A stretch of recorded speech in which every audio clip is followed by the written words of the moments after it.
Vie Abondante TV est spécialisée dans la production de vidéos gospel et la prédication de l'évangile de Jésus-Christ de Nazareth.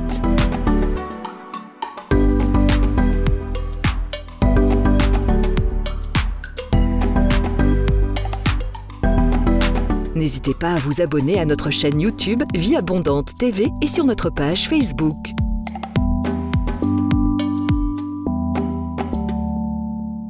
Retrouvez-nous en quelques clics sur notre site www.vieabondante.tv.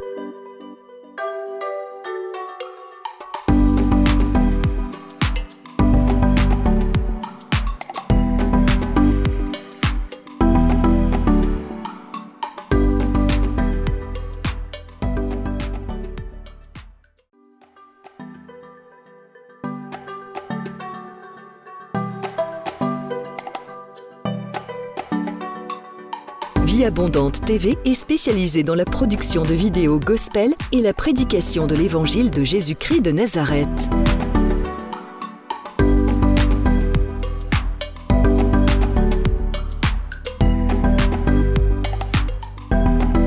N'hésitez pas à vous abonner à notre chaîne YouTube Vie Abondante TV et sur notre page Facebook.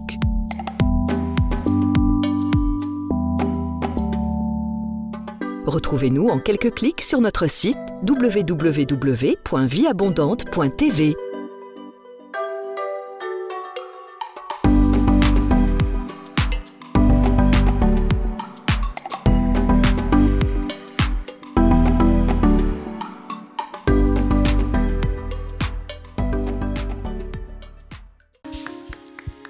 Bien-aimé, tu vas adorer le Seigneur. Amen.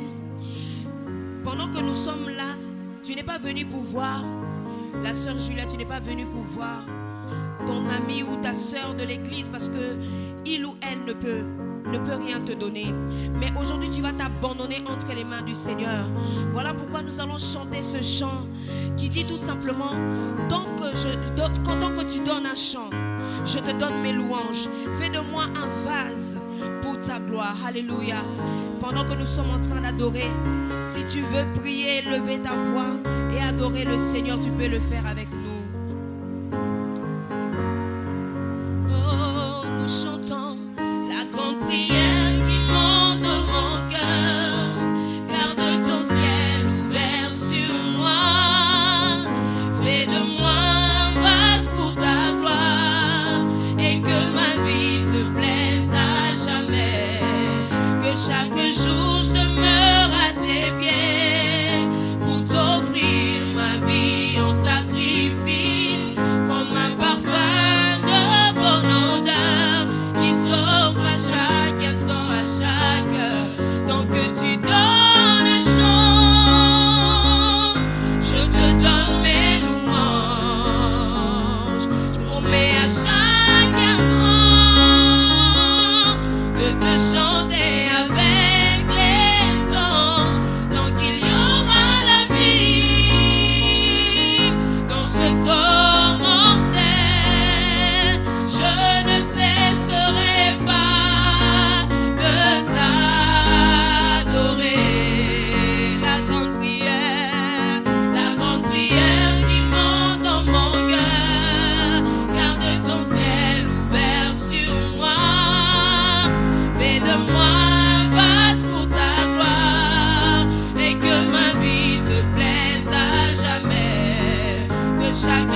ton Jéhovah est son nom.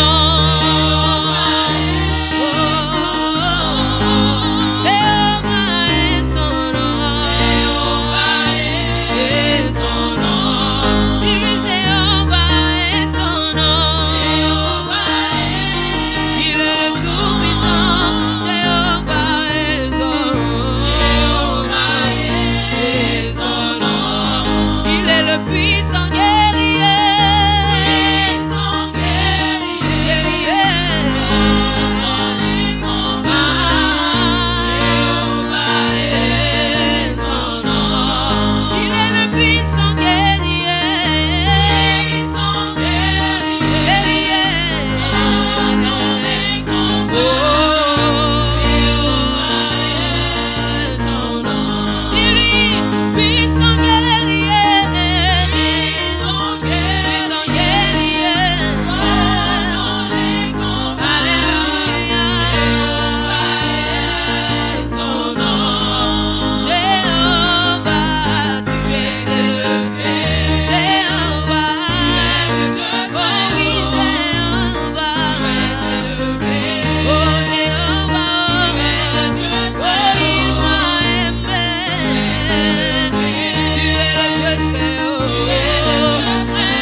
à la prière matinale et nous allons parler comprendre l'intercession. Amen. Comprendre l'intercession. Nous allons ouvrir notre Bible dans les livres de Ézéchiel. Ézéchiel chapitre 22. Ézéchiel chapitre 22, verset 30. Ézéchiel 22, verset 30. La Bible dit ceci.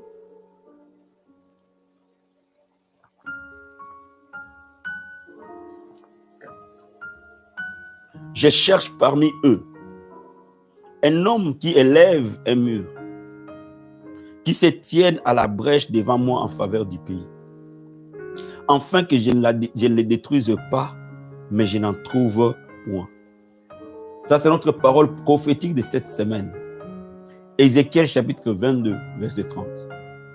Dieu dit, je cherche parmi eux un homme qui élève devant moi en faveur, qui élève un mur et qui se tienne à la brèche devant moi en faveur du pays, afin que je ne le détruise pas, mais je n'en trouve point. Dieu cherche un homme qui peut se tenir à la brèche pour éviter la destruction. Dieu cherche un homme qui peut faire détourner le châtiment.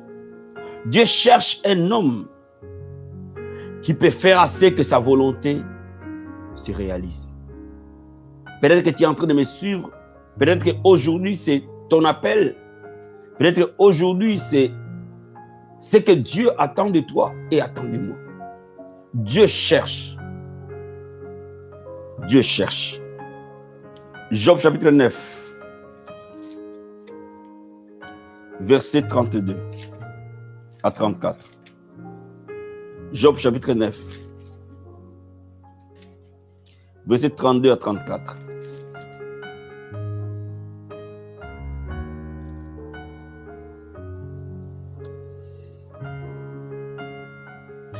Je lis, la Bible dit, il n'est pas un homme comme moi pour que je lui réponde, pour que nous allions ensemble en justice.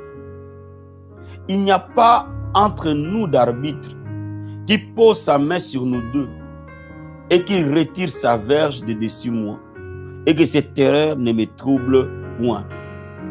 Alors je parlerai et je ne craindrai pas, autrement je ne suis point à moi-même. Job, dans sa souffrance, cherchait un homme, un arbitre, un médiateur, qui va se tenir entre lui et Dieu. Il dit, je cherche un arbitre qui peut mettre la main entre nous deux, afin que Dieu enlève devant moi cette souffrance. Mais il n'y a pas d'arbitre. Job cherchait un intercesseur. Dans sa souffrance, il se disait, s'il y avait un intercesseur, s'il y avait un médiateur, s'il y avait un arbitre entre moi et Dieu, il plaiderait ma cause. Job n'a pas trouvé d'intercesseur. Comme Dieu non plus n'avait pas trouvé d'intercesseur. Ésaïe chapitre 62, versets 6 à 7. La Bible dit ceci, sur tes murs, Jérusalem, j'ai placé des gardes. Ils ne se tairont ni jour ni nuit. Vous qui la rappelez au souvenir de l'Éternel, point de repos pour vous. Ne lui donnez aucune relâche jusqu'à ce qu'il rétablisse Jérusalem et la rende glorieuse sur la terre. Dieu a établi sur Jérusalem, sur son église, de gardes, de sentinelles, qui ont pour mission de rappeler sa maison à l'Éternel, afin qu'il la rende glorieuse. Donc, bien aimé dans le Seigneur, quand vous regardez bien la parole de Dieu, il y a une catégorie de personnes que Dieu cherche. Et cette catégorie de personnes que Dieu cherche, il cherche nécessairement un intercesseur. Il cherche un homme qui peut vaquer à l'intercession, à ce type de prière, afin que le plan de Dieu puisse se réaliser sur la terre. Bien-aimés dans le Seigneur, nous devons répondre aujourd'hui à une question. Pourquoi Dieu a besoin d'un intercesseur? C'est qui un intercesseur déjà? Quand je parle d'un intercesseur, donc j'ai un ou une intercesseuse. C'est qui un intercesseur? Pourquoi il est si important pour Dieu d'avoir un intercesseur? Nous avons vu ce matin que le Seigneur Jésus au ciel, il intercède en notre faveur. Le Saint-Esprit sur la terre intercède en notre faveur. Bien-aimés dans le Seigneur, un intercesseur, c'est d'abord quelqu'un qui peut plaider en faveur du coupable. Un intercesseur, c'est un avocat spirituel. Bien-aimés, c'est comme si nous nous trouvons devant un tribunal, il y a le coupable et il y a le juge. Dieu est le juste juge. L'homme est le coupable. Mais pour que la justice se fasse correctement, il faut un avocat. Il faut un médiateur. C'est celui-là un intercesseur. Pour que l'amour de Dieu opère, il faut un intercesseur. Sinon, il n'y a que la justice de Dieu qui peut opérer. Parce que dans sa justice, Dieu est saint. Dans sa justice, le châtiment doit être là. Mais dans son amour, la compassion doit être là. Voilà pourquoi Dieu, aimant l'homme, il cherche un avocat qui peut plaider en faveur du coupable, qui peut plaider en faveur d'une personne ou d'une femme devant sa cour et dire: Seigneur, regarde ce que tu as fait à la croix pour lui. Regarde cette personne. Seigneur, regarde cette situation. Seigneur, regarde la souffrance dans laquelle nous sommes. Regarde ton église qui est vide. Regarde les hommes et les femmes qui se prostituent. Regarde les gens qui sont dans la toxicomanie.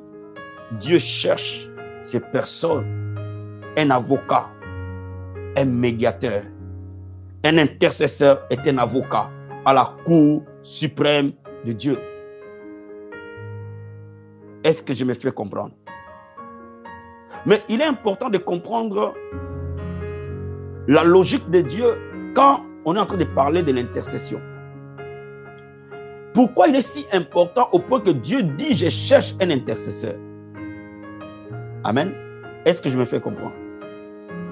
Il faut comprendre une chose, que Dieu se soumet à sa parole. Dieu a mis sa parole au-dessus de lui-même. Dieu est gouverné par sa propre parole. Cela veut dire qu'en aucun cas, Dieu violera sa parole. Cela veut dire que ce que Dieu dit contrôle ses choix, ses décisions et ses actes. Maintenant, par rapport à ce que Dieu dit, il y a des vérités. Dans Matthieu chapitre 6, verset 10, Jésus-Christ dit: que ton règne vienne, que ta volonté se fasse sur la terre comme au ciel. Si Jésus dit que ta volonté se fasse sur la terre comme au ciel, cela veut dire qu'au ciel, la volonté de Dieu se fait sans problème. Mais sur la terre, la volonté de Dieu ne se fait pas toujours. Laisse-moi t'expliquer quelque chose. Dieu est tout puissant, c'est vrai. Mais Dieu ne fait pas sur la terre tout ce qu'il veut. C'est ça la vérité. Sans qu'un homme l'invite sur la terre, sans qu'un homme lui ouvre la porte de la terre, Dieu ne peut pas faire ce qu'il veut. Dieu peut vouloir sauver ton père, mais tant qu'il y a quelqu'un, il n'y a pas quelqu'un qui intercède, ton père peut mourir à l'enfer. Quand bien même Dieu veut le sauver. Parce que sur la terre, la volonté de Dieu n'est pas automatique. Jésus a dit: la volonté de Dieu est automatique au ciel, mais la volonté de Dieu n'est pas automatique sur la terre. Donc il faut qu'il y ait quelqu'un qui donne accès à Dieu sur la terre, afin qu'il intervienne. Dis-moi amen. C'est pour cela Dieu a toujours besoin d'un médiateur quand en ce qui concerne la terre. Parce que la terre, la volonté de Dieu n'est pas automatique. Maintenant, pourquoi la volonté de Dieu n'est pas automatique? Laisse-moi te lire deux passages. Dans Genèse chapitre 1, verset 26. Regarde ce que je vous dis. Genèse chapitre 1, verset 26. Je t'ai toujours dit que toutes les grandes vérités sont dans Genèse. Genèse chapitre 1, verset 26. Dieu dit ceci: puis Dieu dit: faisons l'homme à notre image et selon notre ressemblance, qu'il domine sur les poissons de la mer, sur les oiseaux du ciel, sur les bétails et sur toute la terre et sur tous les reptiles qui rampent sur la terre. Dieu, quand il a créé l'homme, il a donné à l'homme la mission de dominer sur la terre. Cela veut dire que Dieu lui-même a confié à l'homme la terre. Dieu lui-même a donné à l'homme la domination de la terre. Parce qu'il a donné à l'homme la domination sur la terre, il est soumis, quand il veut intervenir sur la terre, de respecter ce que lui-même a établi. Est-ce que je me fais comprendre? Quand Dieu a créé l'homme, il l'a établi comme maître de la terre. C'est la parole de Dieu. Il lui a donné la domination sur la terre. Donc, inévitablement, il est pour lui illégal d'opérer sur la terre sans que l'homme ne lui donne accès, parce que dès le départ, lui-même a confié à l'homme la terre. C'est pour cela que tu peux voir que ta famille ne sera jamais sauvée tant qu'il n'y a pas quelqu'un qui prie. Il y a des gens qui ne seront jamais guéris tant qu'il n'y a pas quelqu'un qui prie. Il y a des gens qui ne seront jamais délivrés tant qu'il n'y a pas quelqu'un qui prie. Parce que Dieu a confié la terre et tout ce qu'elle contient à l'homme. Regarde ce que David dit dans Psaume chapitre 8. Psaume chapitre 8. Psaume chapitre 8. Verset 4 à 9. La Bible dit ceci. Quand je contemple le ciel, ouvrage de tes mains, la lune, les étoiles que tu as créées, qu'est-ce que l'homme pour que tu te souviennes de lui?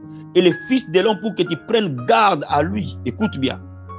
Tu l'as fait de peu inférieur à Dieu. Tu l'as couronné de gloire et de magnificence. Et tu lui as donné la domination sur les œuvres de tes mains, Korabasata. Et tu lui as tout mis sous ses pieds. Dieu a donné à l'homme la domination sur les œuvres de ses mains. Dieu a tout mis sous les pieds de l'homme. Le brebis comme le bœuf, les animaux des champs, les oiseaux du ciel, les poissons de la mer et tout ce qui parcourt les sentiers des mers. Alléluia. Dieu lui-même a donné à l'homme la domination sur la terre. Voilà pourquoi quand Dieu veut délivrer Israël, il faut qu'il trouve un Moïse, un intercesseur, un médiateur. Obligatoirement. Pour que Dieu sauve l'humanité, il faut qu'il prenne la forme d'un homme pour venir sur la terre. Du ciel, il ne peut pas sauver l'homme. Il faut que Dieu descende sur la terre pour sauver l'homme de la terre. Parce que la terre est gouvernée par l'homme. Est-ce que je me fais comprendre? Voilà pourquoi lorsque Dieu veut délivrer Israël des Philistins, il faut qu'il trouve un David. Voilà pourquoi lorsque Dieu veut sauver Israël de la captivité, il faut qu'il trouve un Daniel. Cela veut dire que toutes les fois que Dieu veut faire intervenir quelque chose sur la terre, il faut qu'il trouve un homme ou une femme par qui il peut passer pour intervenir. Voilà pourquoi pour que l'évangile aille de l'avant et que les païens soient sauvés, il faut qu'il trouve un Paul. Donc laisse-moi te dire, Dieu n'opère sur la terre qu'au travers des hommes et des femmes. C'est ce qui est bibliquement correct et légal. Dieu ne peut pas intervenir sans qu'il ait trouvé un homme. Et c'est pour cela que Dieu cherche cet homme-là. Voilà pourquoi tous les héros de la Bible étaient des intercesseurs. Quand vous voyez Abraham, il a intercédé pour son neveu Lot. Et Lot a été sauvé. Parce qu'il fallait nécessairement qu'il y ait quelqu'un qui intercède. Voilà pourquoi Moïse a intercédé pour Israël. Voilà pourquoi Aaron a intercédé pour Israël. Voilà pourquoi Élie a intercédé pour que la pluie tombe. Voilà pourquoi Daniel a intercédé pour la délivrance d'Israël de Babylone. Voilà pourquoi Paul, tout au long de son ministère, c'était un homme d'intercession très élevé. Donc laisse-moi te dire, le niveau de la gloire que nous voyons est fonction du niveau de notre intercession. Toute réussite, donc je veux dire, tout échec dans la foi chrétienne est d'abord un échec de la prière. J'ai dit tout échec dans la foi chrétienne est d'abord un échec de la prière. De la même manière, toute réussite de la foi chrétienne est d'abord une réussite de la prière. Avant que tu commences à échouer dans ta foi chrétienne, c'est d'abord un échec de la prière. Et ceux qui ont appris l'art de la prière réussissent toujours, gagnent toujours. Dieu veut faire de toi et de moi une source de bénédiction pour cette génération. Et voilà pourquoi ceux qui vont répondre à l'appel de Dieu dans l'intercession deviendront réellement des sources de bénédiction. Nous ne verrons jamais de réveil. Nous ne verrons jamais de salut des âmes. Nous ne verrons jamais de conversion véritable. Nous ne verrons jamais des centaines de personnes être baptisées. Nous ne verrons jamais nos vies se tourner à Jésus tant qu'il n'y ait pas une vraie intercession. Est-ce que je me fais comprendre? Laisse-moi d'abord te dire quelque chose. Au ciel, Jésus intercède. Sur la terre, le Saint-Esprit intercède. Mais quand vous regardez attentivement, regardons Exode chapitre 28. Exode 28. Exode 28, verset 29 à 30. La Bible dit ceci. Lorsque Aaron entrera dans le sanctuaire, il portera sur son cœur le nom des fils d'Israël, gravé sur le pectoral du jugement, pour en conserver à toujours le souvenir devant l'Éternel. Tu joindras au pectoral du jugement l'Urim et les Thummim. Ils seront sur le cœur d'Aaron lorsqu'il se présentera devant l'Éternel. Ainsi, Aaron portera constamment sur son cœur le jugement des enfants d'Israël lorsqu'il se présentera devant l'Éternel. Bien-aimé, quand Dieu établit Aaron sur les vêtements sacerdotaux d'Aaron, il y avait les pectoraux avec les Urim et les Thummim, qui sont quoi? Les 12 noms des tribus d'Israël gravés sur le cœur d'Aaron. Et Dieu a voulu que Aaron porte sur son cœur les 12 tribus d'Israël. Cela veut dire quoi? Et les 12 noms qui étaient gravés sur Aaron, sur son cœur, étaient aussi gravés sur ses épaules. Cela veut dire quoi? Cela veut dire que c'était à la fois la responsabilité d'Aaron, la mission première d'Aaron, de rappeler les 12 tribus d'Israël devant l'Éternel, mais c'était aussi un engagement de cœur. Or, nous sommes des sacrificateurs, nous aussi, dans la nouvelle alliance. Cela veut dire que Dieu sous-entend que nous devons porter les hommes et les femmes, croyants ou non croyants, devant lui, comme notre responsabilité, mais aussi comme notre engagement dans les services. Voilà pourquoi l'Église qui ne sait pas intercéder est une Église faible. L'Église qui ne sait pas intercéder est une Église inefficace. Est-ce que je me fais comprendre? Maintenant, la question que je vais aller plus loin. Il y a 7 facteurs qu'il faut tenir compte quand vous voulez être un peuple d'intercession. Le premier facteur, il faut une atmosphère de l'amour et d'unité.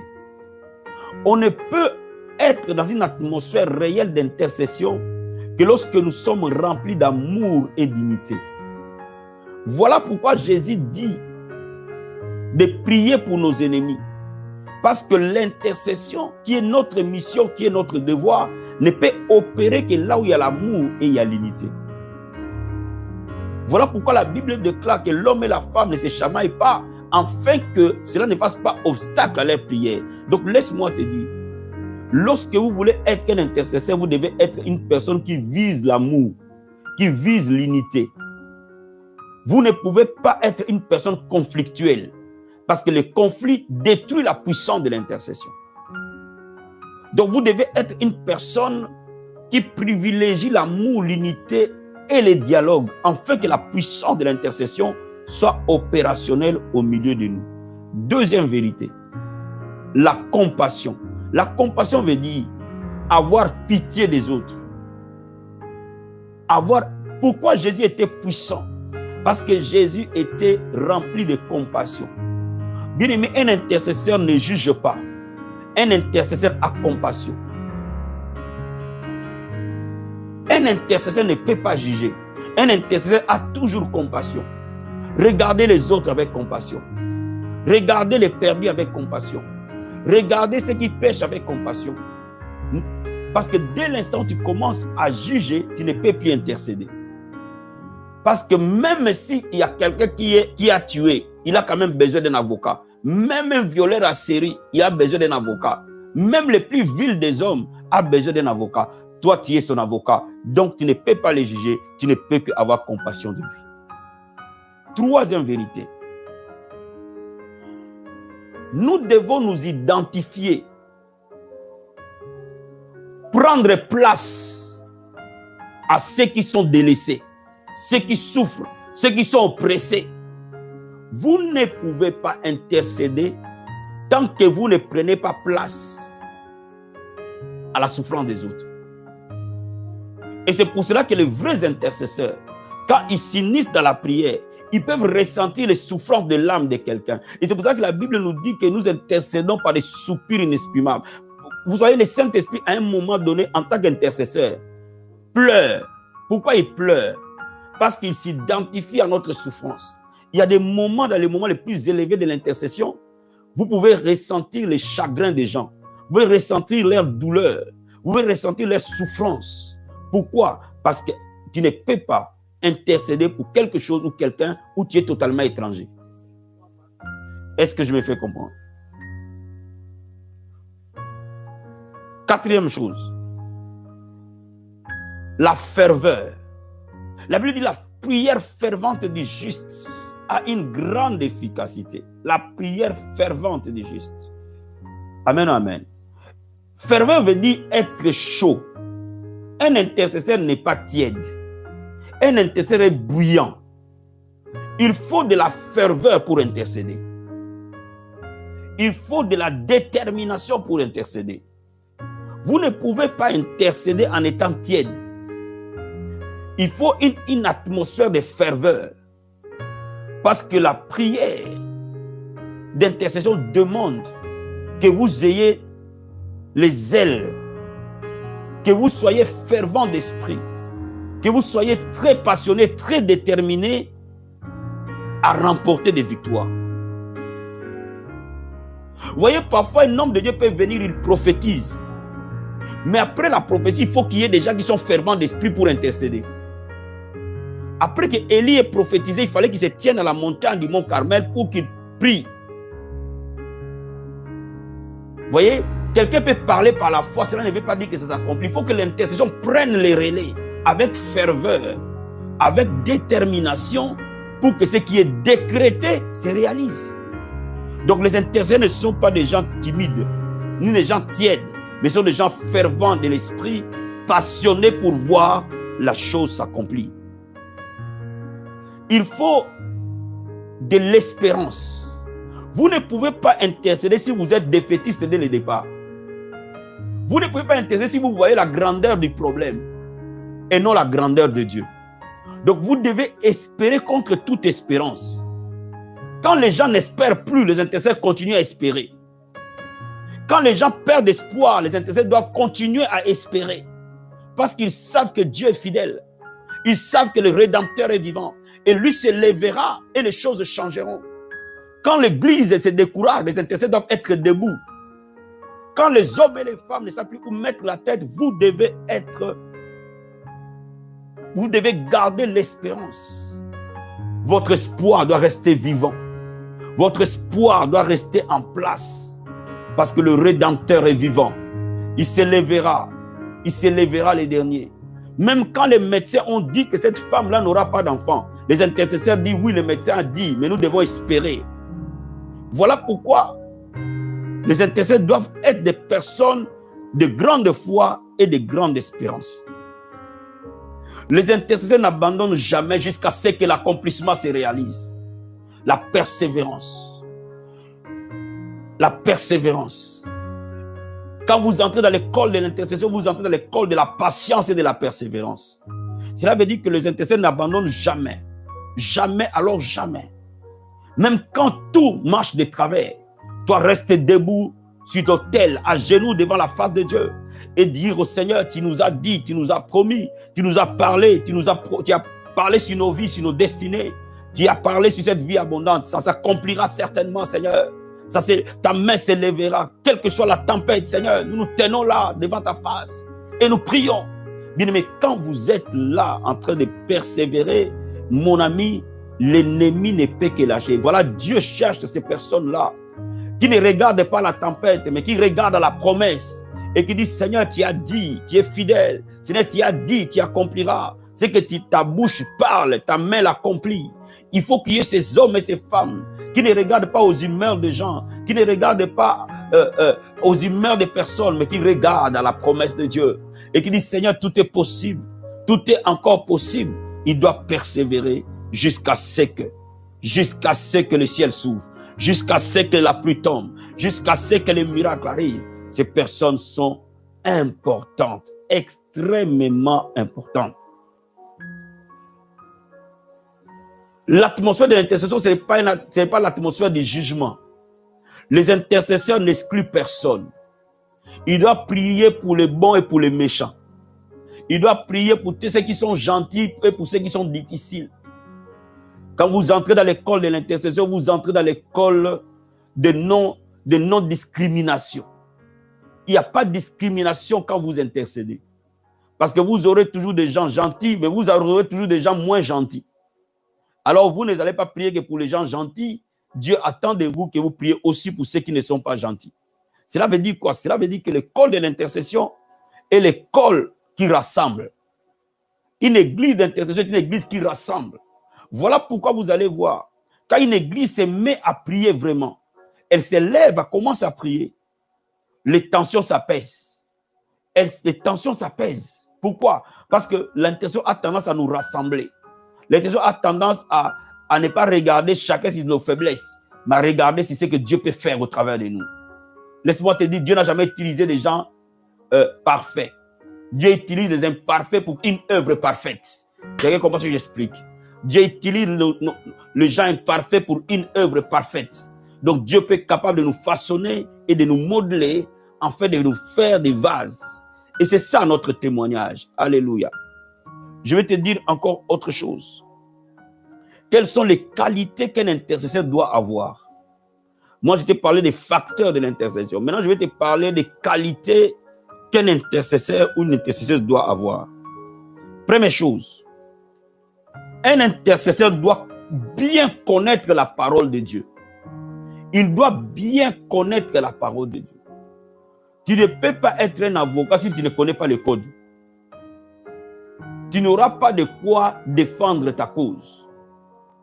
Parce que nous plaidons en nous appuyant sur la parole. Nous plaidons devant le trône de Dieu sur la parole.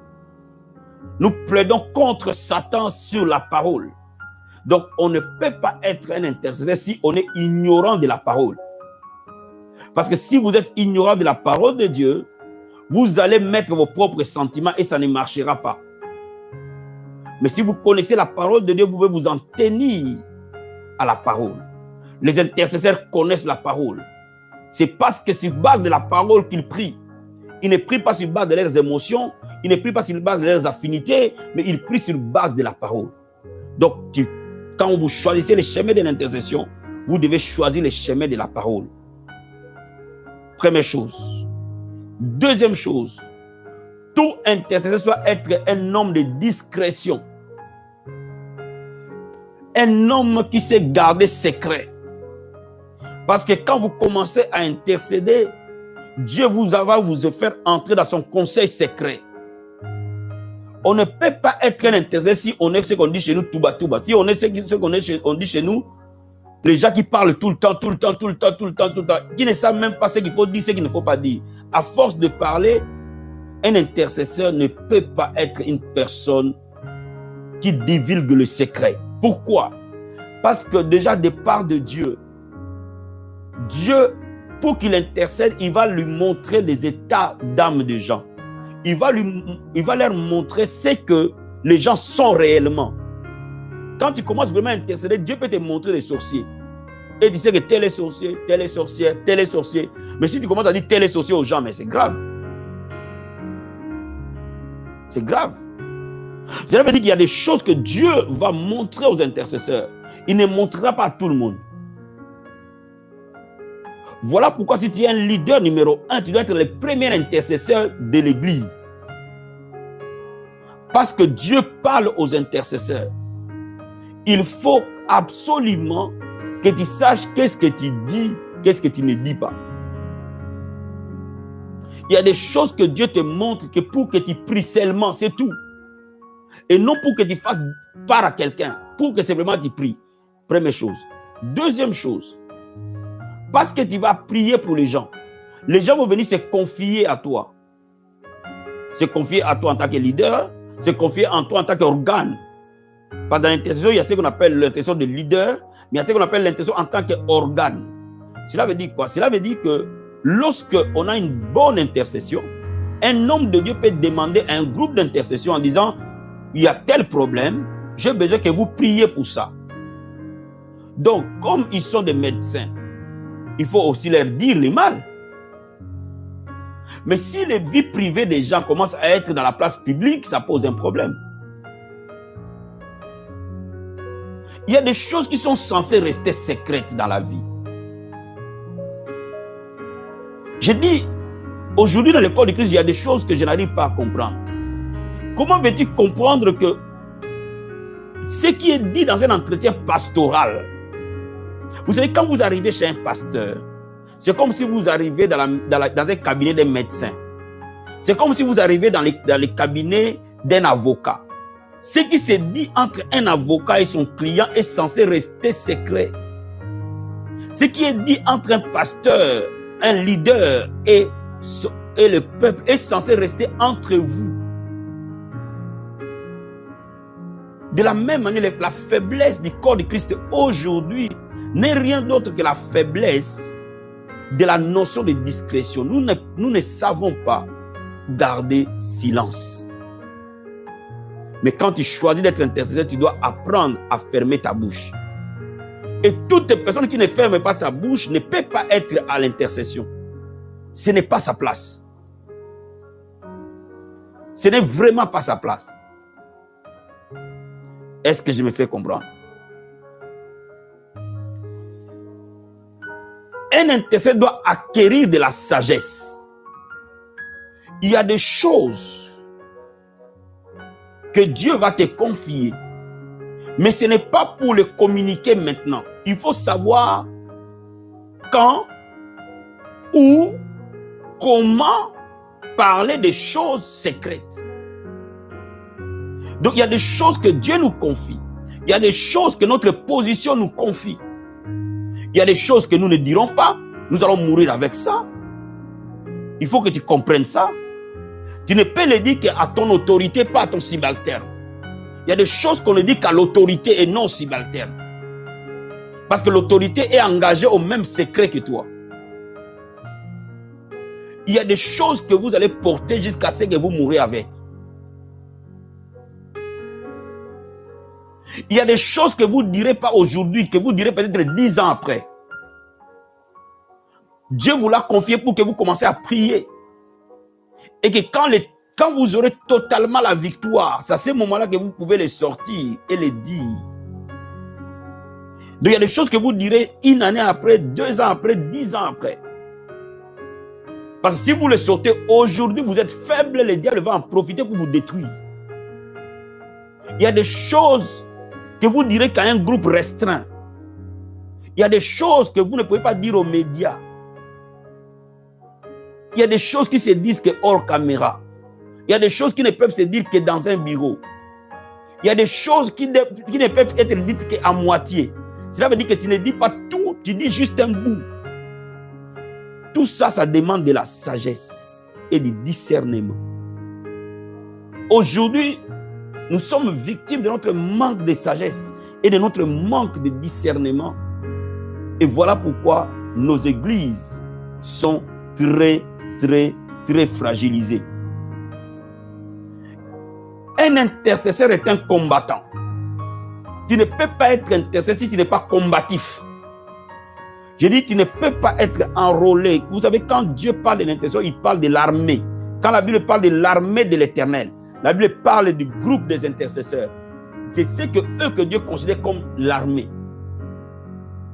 Ce sont des personnes combatives.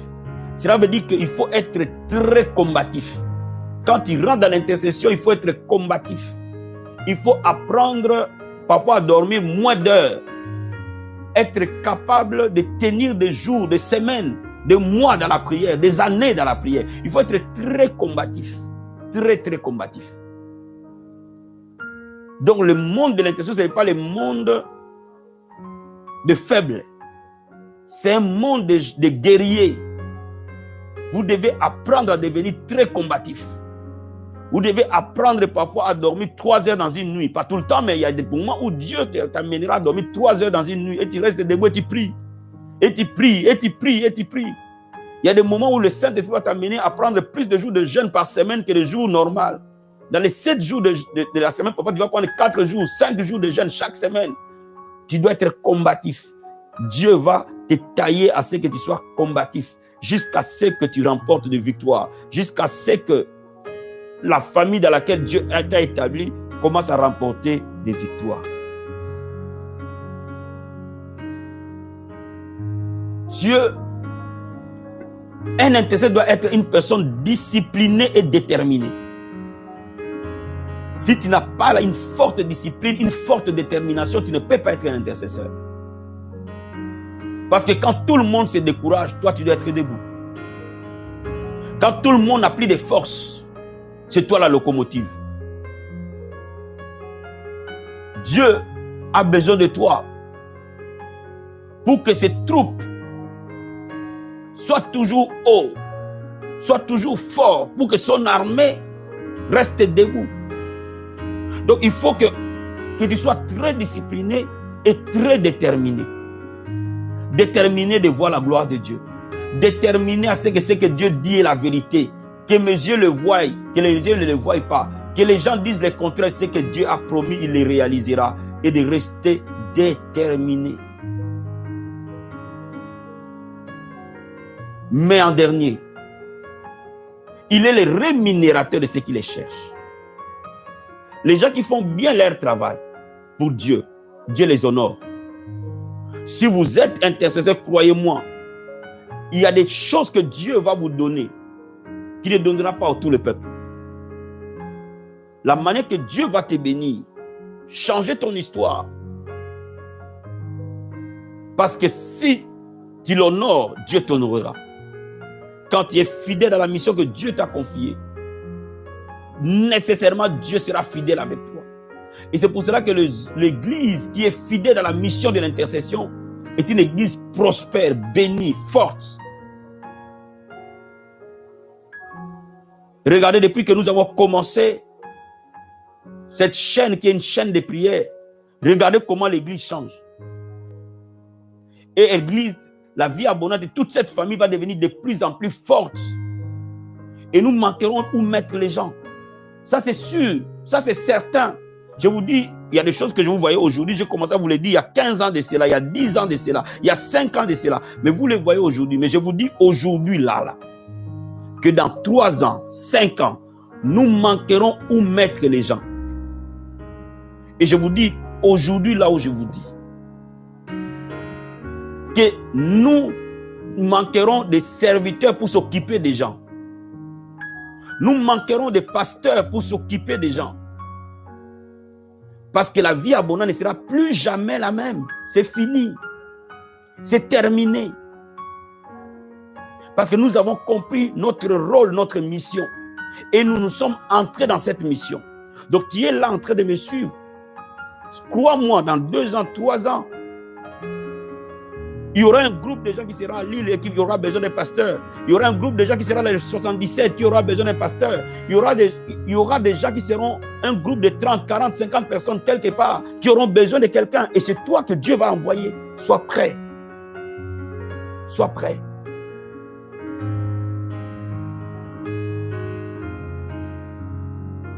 Et là, nous faisons 2 cultes. Mais je vous garantis, nous ne nous arrêterons pas à 2 cultes. Quand vous faites ce que Dieu veut que vous fassiez, c'est terminé. Voilà ce que je voulais t'encourager. Enrôle-toi. Je vais te dire, ma fille, le mariage n'est pas un problème pour toi. Et ça ne sera jamais un problème.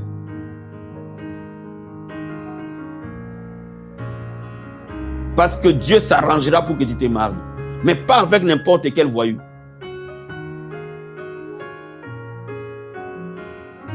Tu vas entrer dans ton mariage par la grande porte. Avec tapis rouge. Pas par la petite porte en faisant des encrojambes. Tu rentres par la fenêtre. Non, non, non, non, pas comme ça. Tu seras honoré. Ceux qui honorent Dieu, Dieu les honore. Ceux qui prennent à cœur leur mission dans les lieux secrets, Dieu les montre dans les lieux publics. Ce que tu feras dans les secrets, Dieu te récompensera en public. Il dresse une table en face de tes adversaires, pas en catimini. Quand Dieu récompense, il ne récompense jamais en catimini. Il récompense dans la place publique. Tes nuits de manque de sommeil, ces jours de jeûne, tu as porté les malheureux, tu as soutenu ceux qui étaient faibles, tu as redressé ceux qui étaient courbés, tu as été l'appui des faibles, tu as été les yeux des aveugles, tu as été les pieds des paralytiques. Mon ami, tu as été la bouche des muets, tu as été les oreilles des sourds.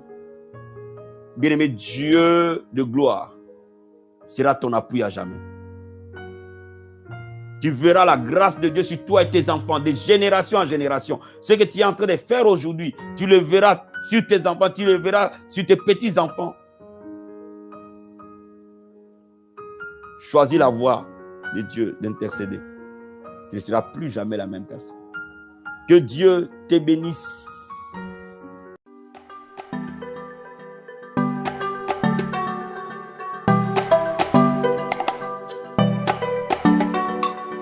Vie Abondante TV est spécialisée dans la production de vidéos gospel et la prédication de l'évangile de Jésus-Christ de Nazareth.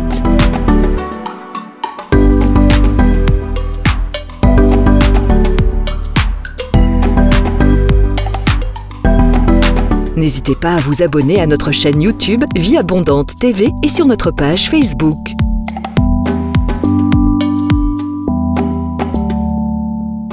Retrouvez-nous en quelques clics sur notre site www.vieabondante.tv.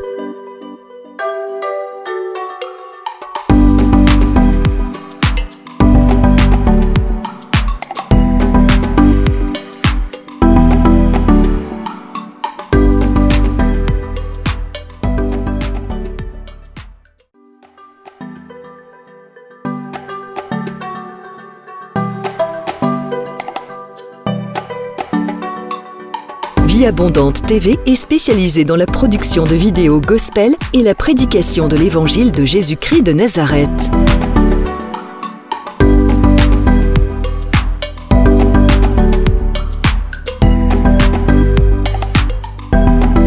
N'hésitez pas à vous abonner à notre chaîne YouTube Vie Abondante TV et sur notre page Facebook.